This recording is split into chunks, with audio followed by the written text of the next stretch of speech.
Hi students, welcome to Kirsty's virtual classroom. We are working on California earthquakes. This is part 2 of the activity you're working on. And you're going to most likely need a calculator. You will also need a protractor or a ruler, and then definitely a compass.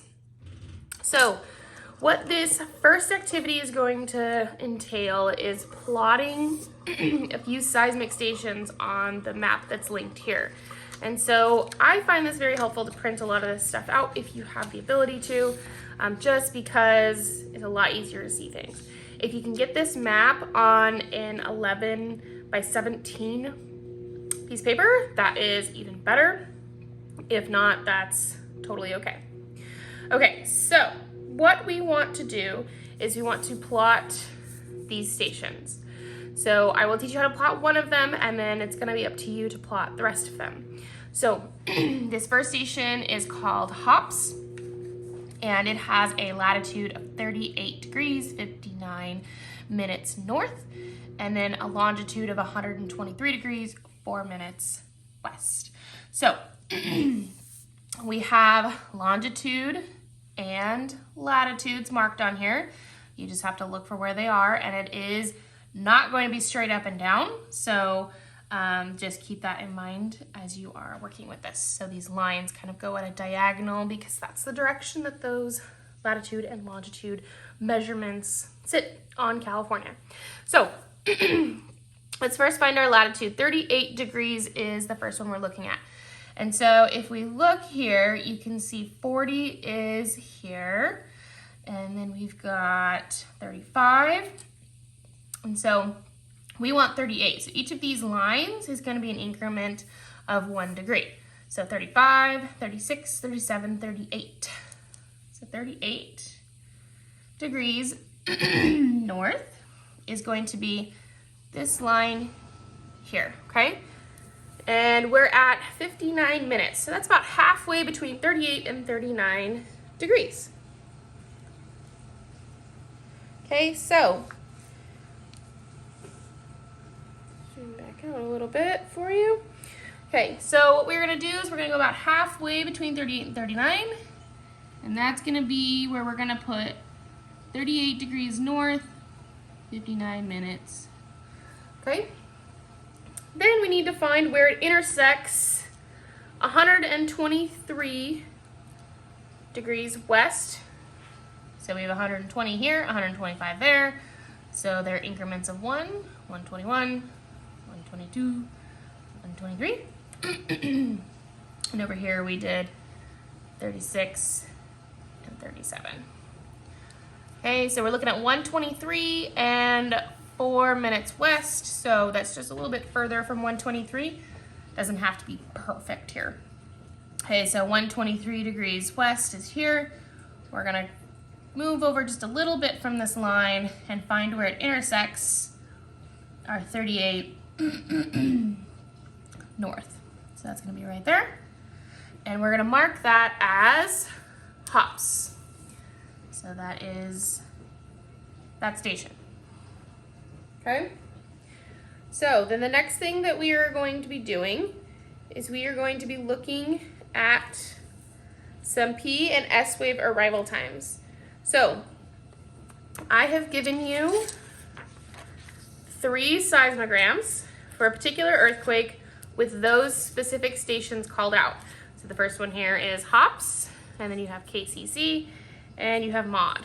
Okay, so each of those seismic stations picked up seismic waves on the seismic graph and created a seismogram, which is the graph that you're looking at here.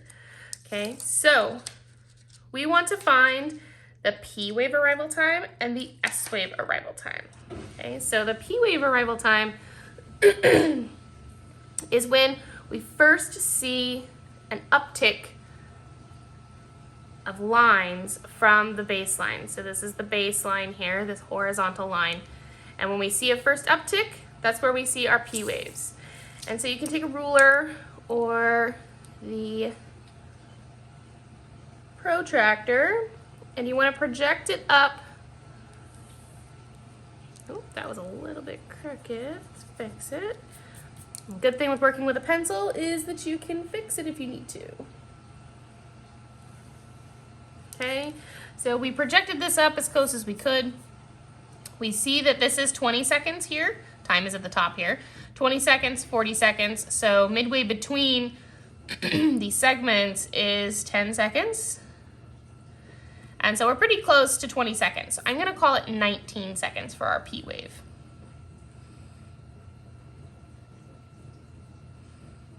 Okay. And then when we see a significant uptick from the baseline, that's when we see our S waves show up. So our S waves are showing up right around here.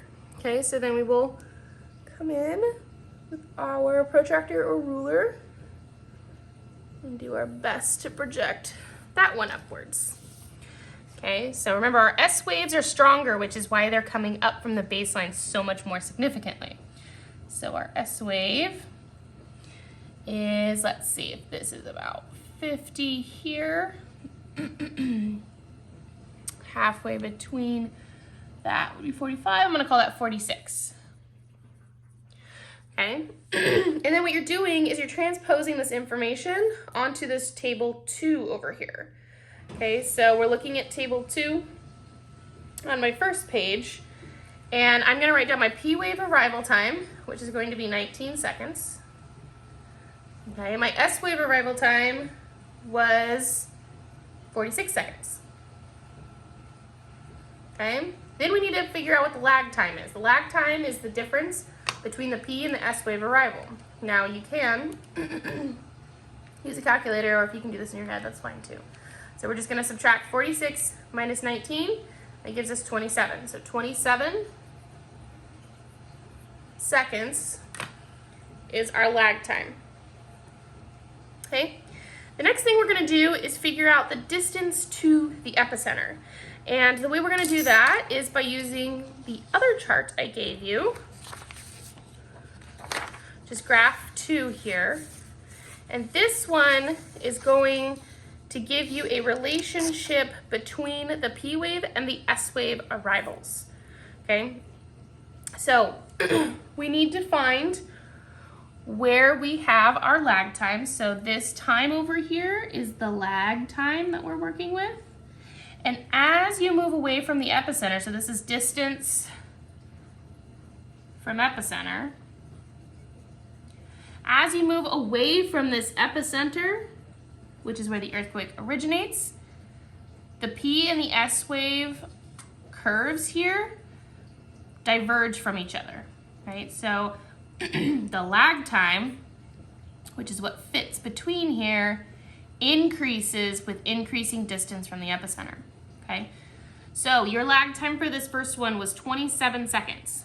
So we find there's 25, okay? And then 25 to 30 is 27.5, so we'll go with right about there. And what I like to do, you can use a ruler for this, or you can just use the side of a piece of paper, because that tends to work a little bit better than getting yourself all lost with a bunch of lines.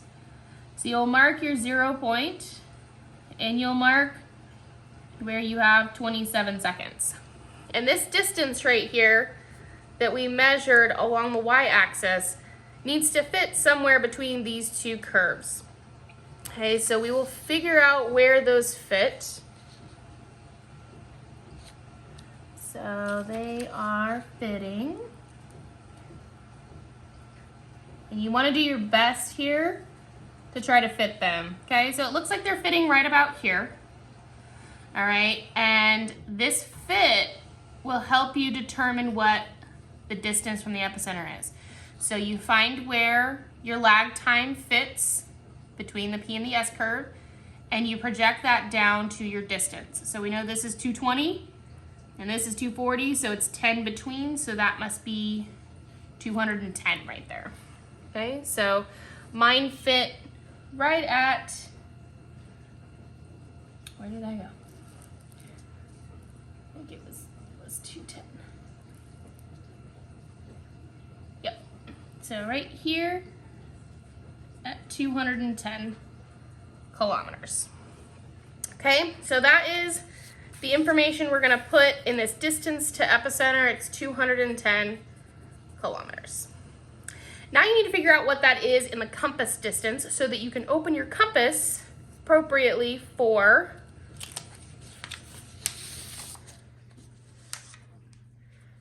this map. Okay, so we can draw our circle so we can determine where our epicenter is. Okay, so we have a conversion down here for this map that 1 centimeter equals 41.25 kilometers. And we measured 210 kilometers. Okay, so we need to do a little bit of math here. We have 210 kilometers, and we need to figure out how many centimeters we need to open our compass to create our circle. So 210 kilometers over 1. We're gonna set up our little T chart here, our conversion chart. This little T means we're multiplying, okay, by our conversion. So our 41.25 kilometers goes to the bottom, and our 1 centimeter goes to the top. Why does the kilometer go at the bottom? Because we want it to cancel out and be left with centimeters. So up here, we're left with 210 centimeters, because 200 times 1 is 210. And at the bottom, 1 times 41.25 is 41.25. Okay? So all we have to do is divide those two numbers.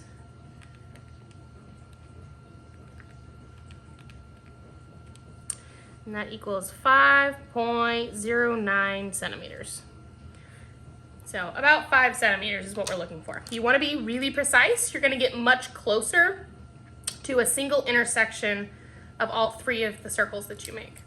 Okay, so if you have a compass like mine that actually has the centimeter measurements on it, then it's going to be very helpful because you just open it to that measurement. If not, you can use your ruler.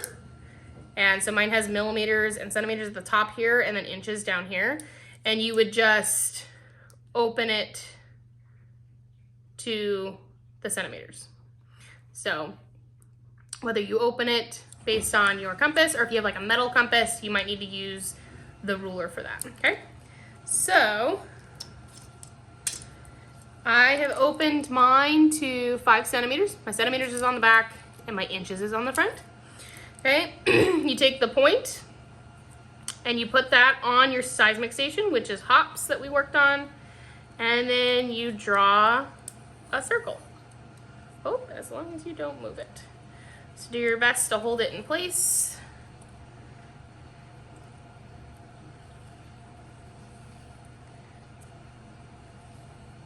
And get your circle drawn.